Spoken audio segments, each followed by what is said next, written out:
उसूलों पर जहां आंच आए टकराना जरूरी है। जो जिंदा है तो जिंदा नजर आना जरूरी है। आज सड़कों पर लिखे हैं सैकड़ों नारे ना देख, घर अंधेरा देख, तू आकाश के तारे ना देख। सिर्फ हंगामा खड़ा करना मेरा मकसद नहीं, सारी कोशिश यह है कि सूरत बदलनी चाहिए।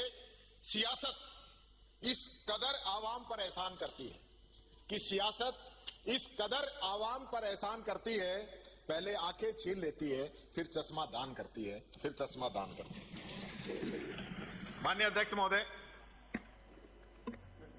काफी 3-4 दिन का गतिरोध रहा और गतिरोध जब मैं सोच रहा था कि इसके पीछे आखिर कारण क्या है। कारण था बजट में ऐसा कुछ था नहीं कि जो जनता के बीच में उसको लेके जाया जाए। और ये मुख्यमंत्री जी भी जान रहे हैं कि पिछले 6 दिनों से बजट का व्यय भी जनता के बीच में नहीं है और पूरा बजट जो है जनता सारा समझ गई कि इसके अंदर कुछ है नहीं। मैंने भी कहा, मैंने कहा मुख्यमंत्री जी ये गतिरोध तोड़ दे, तब तक मुख्यमंत्री जी तो भले आदमी, अच्छे आदमी, मेरी भी बात हुई। फिर मेरे को पता चला कि मुख्यमंत्री पे तो दबाव मंत्रियों का है, सब ऐसे ही चलने दो ताकि नहीं ये क्वेश्चन पूछेंगे हमसे। ये स्थिति थी, तो ये हकीकत थी। बीच में एक बात हो रहा है कि भाई दलित को दबाया जा रहा है, दलित को दबाया जा रहा है। तो मैंने कहा, मैंने अंदाजा लगाया, पिछली बार की बात सुनो। ये बेडम साहब हमारे पड़ोसी हैं, ये बेडम साहब एकदम मेरे पड़ोसी हैं, इनकी रिश्तेदारी भी अलवर में। इन्होंने ये बात पिछली बार जब हमने कहा कि किरोड़ी जी का फोन टेप हो रहा है, हम यहां पे हंगामा कर रहे थे, तो ये इनको पता था कि आज नेता प्रतिपक्ष का भाषण होगा, तो इन्होंने यहां हम कह रहे सरकार से जवाब दिलवाओ, तो जोगाराम जी और ये दोनों बतला लिए कि यहां तो जवाब अपने को देना ही नहीं है, बाहर जाके जवाब दे के आए मीडिया में, वही जवाब यहां दे देते तो क्यों तो हम 7 घंटे यहां नारे लगाते और क्यों हमारा स्पीच नहीं बोलते। तो ये मुख्य कारण ये है कि सरकार नहीं चाहती थी कि उस दिन बेडम साहब जो वक्तव्य सदन पे दे वही बात आपने अगले दिन कह दी। अगले दिन भी तो कही यहीं पे, उसी दिन कह देते तो मेरा भी भाषण हो जाता। तो बात ये है।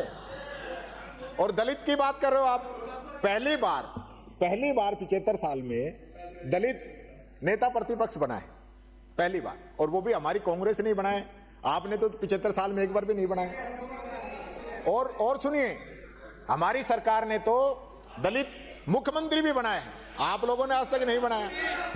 और बीच में हटा दिया गया। और आज भी आपकी 21 राज्यों के अंदर सरकार है, केंद्र शासित प्रदेश सारे मिला के, लेकिन आप बता दीजिए एक भी दलित को बनाए क्या?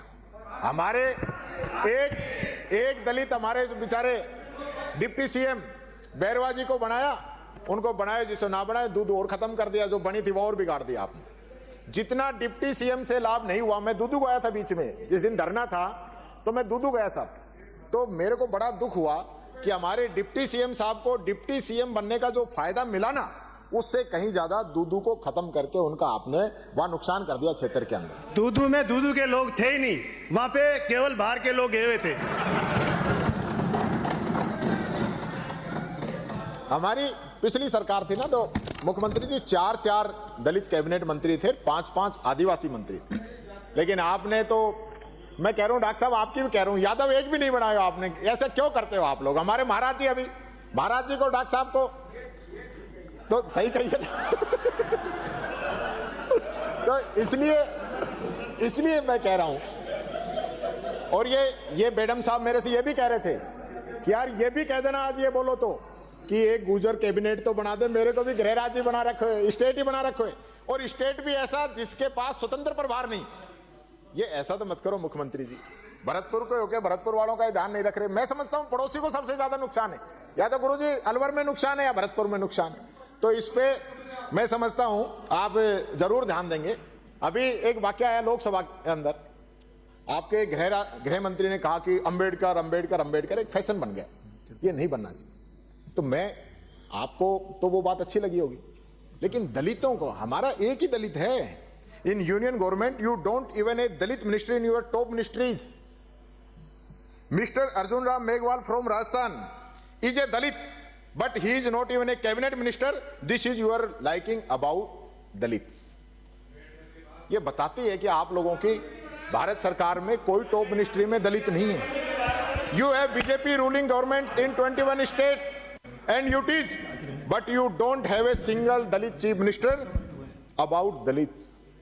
ये बात आपको सोचनी पड़ेगी कि ये ऐसा सब क्यों हो रहा है। हमारा तो राष्ट्रीय अध्यक्ष भी दलित है। खड़गे जी हमारी पार्टी के चुने हुए प्रेसिडेंट हैं। तो आपके बीजेपी में भी मेरे को पता चला चुनाव चल रहे हैं। जोगाराम जी आप बात कर रहे हैं, देखो सर संसदीय मंत्री बात कर रहे हैं आपस में। तो बीजेपी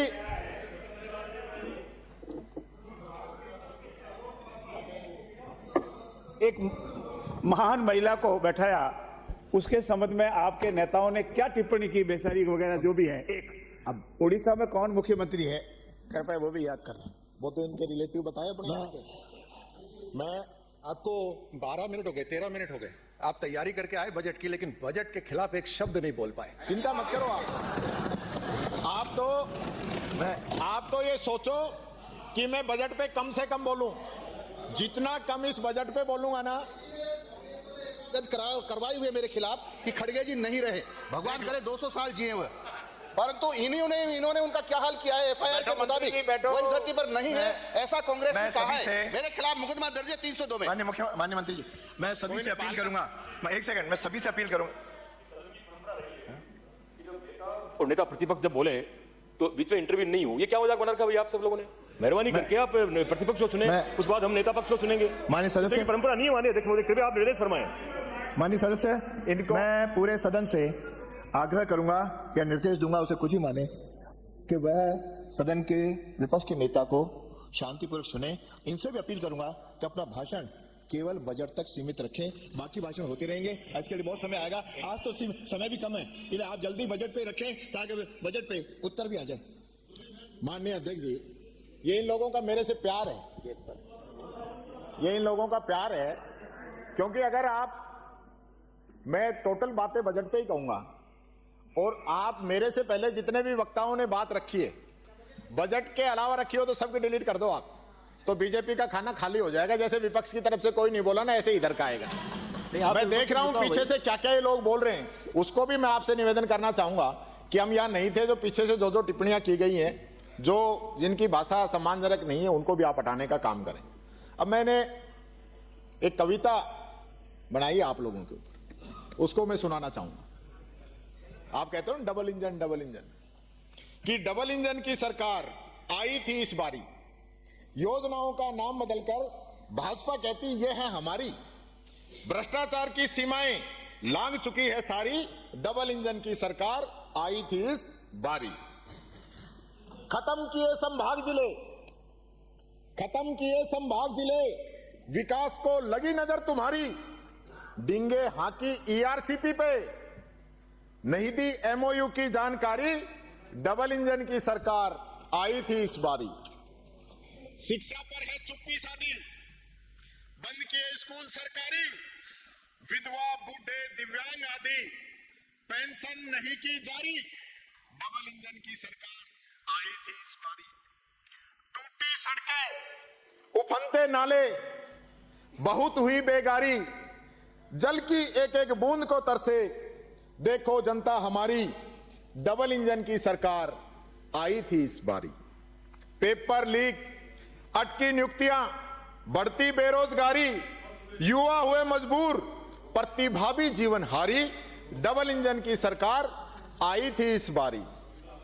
रेप, लूट, हत्या, हिंसा से, कि रेप, लूट, हत्या, हिंसा से डरते प्रदेश के नर नारी, सक्रिय है खनन माफिया। आपके मंत्री कह रहे हैं कि सक्रिय है खनन माफिया, किसकी है जिम्मेदारी, डबल इंजन की सरकार आई थी इस बारी। मुंबई शू आया पावना, उगली बाता सारी, समझ गए होगे सोनू निगम ने क्या कहा कि मुंबई से आया पावना, उगली बाता सारी, 35 लाख करोड़ रो सौदो, पोदी स्याही कारी, डबल इंजन की सरकार आई थी इस बारी। हाल बेहाल है प्रदेश का, पर रुकती नहीं दिल्ली की सवारी। मुख्यमंत्री जी कितना दिल्ली जाओगे, कि हाल बेहाल है प्रदेश का, पर रुकती नहीं दिल्ली की सवारी, नहीं देखी जाती है अब जनता की ये लाचारी। डबल इंजन की सरकार आई थी इस बारी, आई थी इस बारी। अच्छी लगी होगी, अच्छी लगी होगी आप लोगों को। और उड़ीसा से जो मुख्यमंत्री हैं वो आदिवासी हैं, दलित नहीं है। अब मैं बजट पे आ जाता हूं। अब बजट में जो सीएम साहब के और डिप्टी सीएम साहब के जो आंकड़ों में अंतर है ना, वो भी मैं बता देता हूं आपको कि आपने मुख्यमंत्री जी 27 जुलाई को सदन में घोषणा की कि हमारे घोषणा पत्र को सरकार एक एक शब्द को पूरा करेगी, और वही बात आपने अभी भाषण में भी कही। लेकिन जो वादों की जो सच्चाई है ना, वो जनता के सामने आनी चाहिए। आप जब बोल रहे थे जिस प्रकार से जो अभिभाषण था, तो दो लाइनें मेरे याद आ गई कि वो झूठ बोल रहा था बड़े सलीके से, मैं एतबार न करता तो क्या करता। माननीय अध्यक्ष महोदय, कि वो झूठ बोल रहा था बड़े सलीके से, मैं एतबार नहीं करता तो क्या करता, कि अंदर और बाहर जो आंकड़े उनमें काफी अंतर आया है।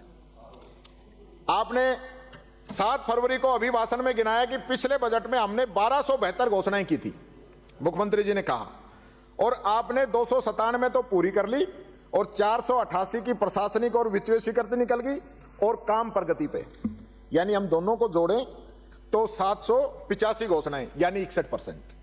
तो आप कह रहे थे 61% 7 तारीख को, और 19 को जब डिप्टी सीएम साहिबा ने अपनी बात रखी तो उन्होंने कहा कि 73% घोषणाएं प्रगतिरत हैं।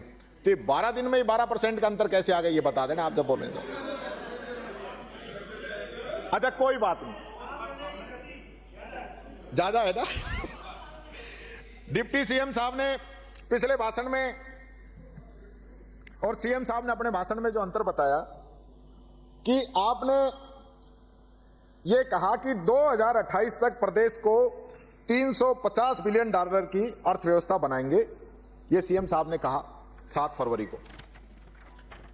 और फिर 19 फरवरी को आपने बजट में कहा कि हम 2030 तक $350 बिलियन की अर्थव्यवस्था बनाएंगे। तो फिर ये डबल इंजन की सरकार है, तो घंटा 2 घंटा लेट होए कि 2-2 साल लेट होए, 2-2 साल का अंतर आप चेक कर लेना। एक भी वर्ड, एक भी तथ्य, सबके स्रोत आपके बजट है, उनके आधार पे मैं बोल रहा हूं। और इसका कारण यही है कि अर्थव्यवस्था बिगड़ी है, इसलिए टारगेट बढ़ता जा रहा है। अगले बजट में और हो सकता है आप इसको 32 कर देंगे, 42 कर देंगे, तो समय बताएगा। पिछली बार जो आपने प्रेस कॉन्फ्रेंस की, मुख्यमंत्री जी आपने डिप्टी सीएम साहब को साथ ही नहीं बैठाया, बजट इन्होंने पास किया और आपने बजट पे प्रेस आपने की। अब की बार साथ तो बैठाया, पर अब की बार भी प्रेस को ब्रीफ आपने किया। तो वित्त मंत्री जी को भी थोड़ा मौका दो, जो बजट इन्होंने पढ़ा है तो थोड़ा सा बाहर बताएं तो सही। अब जो इसमें गैप आया 2 साल का, जो $350 बिलियन की जो जीडीपी अपनी आगे गई, उसका कारण मैं बताता हूं। क्योंकि आपने पिछले बजट में वादा किया था कि प्रदेश की जीडीपी 2025 तक 17,81,000 करोड़ हो जाएगी, परंतु अब आप बता रहे हो कि स्टेट जीडीपी 17,04,000 करोड़ तक ही पहुंचेगी, यानी 77,000 करोड़ रुपए आप अपने लक्ष्य से कम रहे। 4% आपकी स्टेट की जो जीडीपी है ना, वो कम रही।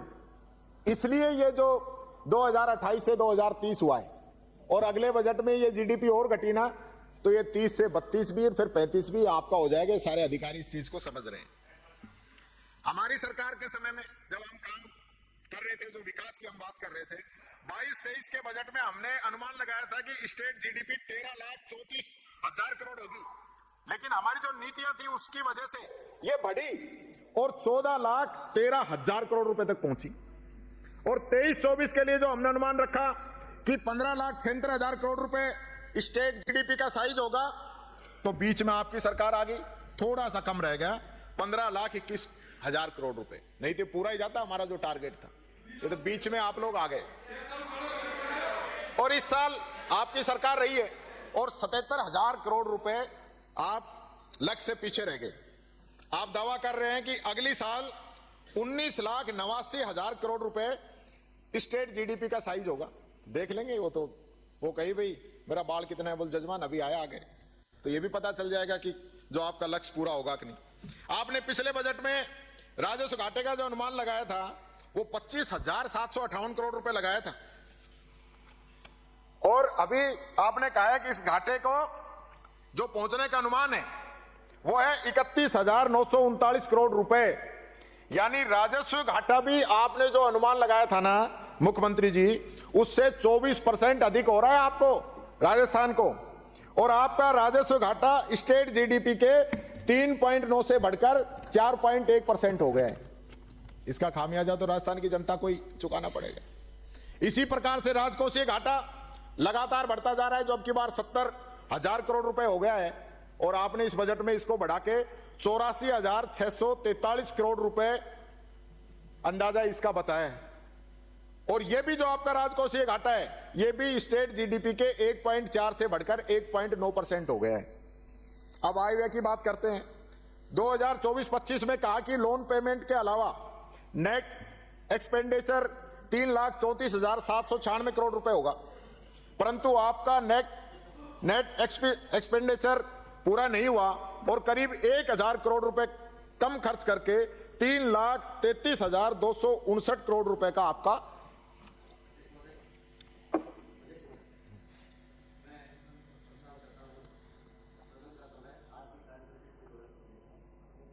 सदन का समय कार्यसूची पूरी होने तक बढ़ाया जाता है। और आमदनी की अगर बात करें तो आपने 2024-25 में नेट रिसीट जो 2,64,787 करोड़ रुपए होगी, पर आपकी रिसीट करीब 1,600 करोड़ रुपए कम रहकर 2,63,168 करोड़ रुपए ही रही। तो आप बार बार कहते हो कि हम तो इंफ्रास्ट्रक्चर पर खर्च बढ़ा रहे हैं, कैपिटल आउटले बढ़ा रहे हैं। आपने 2024-25 पर कैपिटल आउटले का बजट रखा 44,216 करोड़ रुपए, पर आप 13% ही कम खर्च कर पाए और आपका खर्चा हुआ केवल 38,288 करोड़ रुपए। आपने खेल कला साहित्य के अंदर 65,000 करोड़ रुपए आपने लिए थे बीई में, लेकिन आरई में क्या आया 63,516, आप खर्च ही नहीं कर पाए। ऊर्जा में 30,729 आपने बीई में लिया था, लेकिन खर्च आपने ज्यादा कर दिए 33,051, लेकिन ये पैसा जा कहां रहा है? बिजली तो आई नहीं रही। आपने कहा नेट बैंकिंग भी नहीं करेंगे, महंगी भी नहीं खरीदेंगे, तो बिजली भी नहीं आई, खर्चा भी बढ़ गया। इसका भी जरा बता देना। समाज कल्याण में 24,000 करोड़ रुपए आपको खर्च करने थे, आपने 22,797 खर्च किए, क्योंकि समाज कल्याण तो वैसे भी आपका फेवरेट विषय नहीं है, 10वें नंबर पे है। शहरी विकास में भी 16,918 करोड़ रुपए खर्च करने पड़े, उसकी जगह आपने 14,641 ही किए। और एग्रीकल्चर किसान, उसके भी आपको 14,544 करोड़ रुपए खर्च करने का अनुमान था आपका बीई में, लेकिन आरई में आपका 14,000 सिर्फ 36 करोड़ रुपए आया। यानी कि शिक्षा, समाज कल्याण, अर्बन डेवलपमेंट, एग्रीकल्चर, इन सब के अंदर जो बजट में प्रावधान था उससे कम आप लोगों ने खर्च किया। ये आम जनता का पैसा था, आप खर्च नहीं कर पाए, इस पे भी जवाब दे देना। और आपको जो टैक्स था, टैक्स में 4% की कमी आई है, आप टैक्स ही वसूल नहीं कर पाए। चाहे वो सेंटर के जो कर हैं उसके अंदर हमारा हिस्सा हो, चाहे स्टेट जीएसटी हो, सेल टैक्स हो, वैट हो, एक्साइज हो या अन्य कोई टैक्स हो, आप सब में पीछे रह गए। क्यों नहीं कर पाए? यानी आप ना पूरा टैक्स वसूल पा रहे हो, न पूरा खर्चा कर पा रहे हो।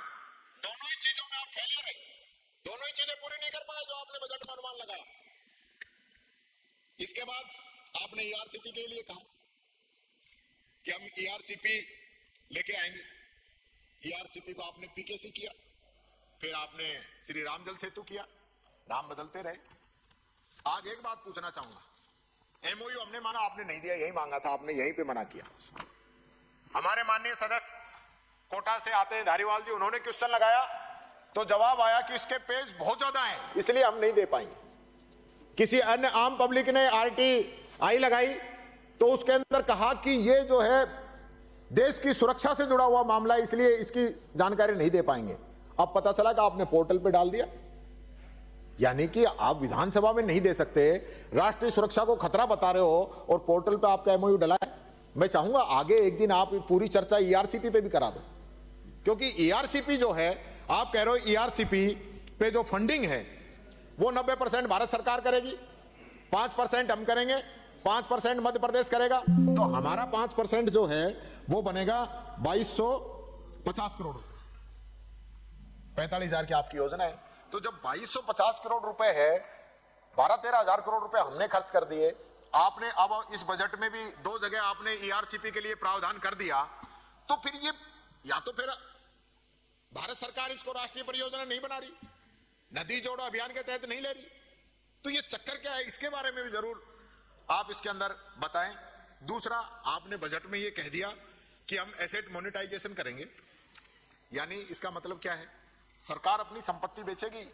माननीय मुख्यमंत्री जी, आपके होते हुए राज्य सरकार की संपत्तियों को बेच के पैसा इकट्ठा किया जाएगा। यह हालत होगी आपकी वित्तीय व्यवस्थाओं की, यह स्थिति होगी, आप खुद कह रहे हैं। और फिर गरीबों के लिए आप बहुत बात करते हैं। आपने घोषणा पत्र में कहा कि हम 1500 रुपए पेंशन देंगे। हमने राजस्थान के अंदर मिनिमम इनकम गारंटी एक्ट बनाया कि पेंशन हर महीने, हर साल 15% बढ़ेगी। पिछली बार 1150 होगी, अब की बार 1300 होनी चाहिए थी। आपके वादे के मुताबिक तो 1500 होनी चाहिए थी, लेकिन राजस्थान के अंदर जो कानून बना, जिसके आप नियम नहीं बना रहे, उसके तहत ये पेंशन 1300 रुपए होनी चाहिए थी। आप, क्योंकि गरीब का, विधवा का, दिव्यांग का इसमें भला होता है, आपकी प्रायोरिटी नहीं होगी। लेकिन मेरा आपसे निवेदन है, रिक्वेस्ट है, जब बजट रिप्लाई आपकी आए वित्त मंत्री महोदया, तो इन गरीबों के बारे में ध्यान रखते हुए और आपकी बजट की, आपके जो चुनाव घोषणा पत्र को ध्यान में रखते हुए इसको 1500 करें। 1500 नहीं करते तो हमने जो एक्ट बनाया है उसके तहत इसको 1300 जरूर करें। एक बात और कहना चाहूंगा, पेंशन से मेरे ध्यान आ गया, यहीं पे समाज कल्याण मंत्री ने कहा कि हम हर महीने पैसे दे रहे हैं पेंशन के। आपने भी कहा कि हमने दिसंबर तक की पेंशन सबको दे दी। मुझे बड़ा दुख है, ये जो पेपर है ये भरतपुर का है, कि भरतपुर के 23,000 दिव्यांग, विधवा और वृद्धजनों को 4 महीने से पेंशन नहीं मिली।